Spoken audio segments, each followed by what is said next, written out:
Тут наша еда. בסדר.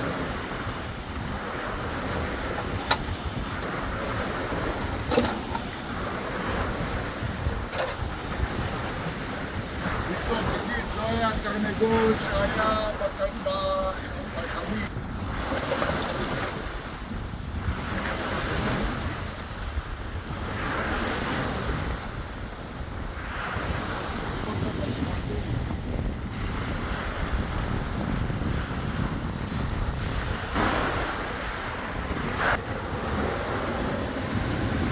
לא, אי אפשר לשמוע ככה.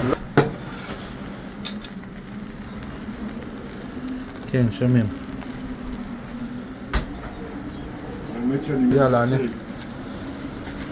זאת התרנגולת שהייתה בתוך הפחמים לאורך שעתיים, שהיא נעשתה על אפילו יותר. ידי שחר מנתניה, שהוא מאסטר שף, שהחליט לפנק אותי ואת ויקטור בעמדה. הוא מאכיל אותנו בעוף שהיה שוויקטור ואני נהנה מאוד מהעוף הזה, יחד עם שחר כמובן. יהיה לנו טעים. ואם יהיה טעים...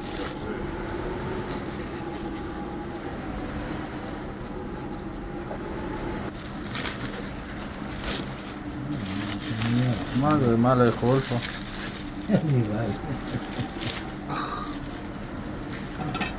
זה הנייר, הכל נשרף.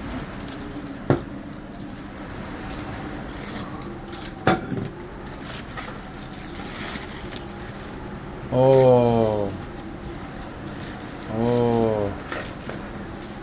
את זה אנחנו אוכלים? הגרון נפל. בסדר.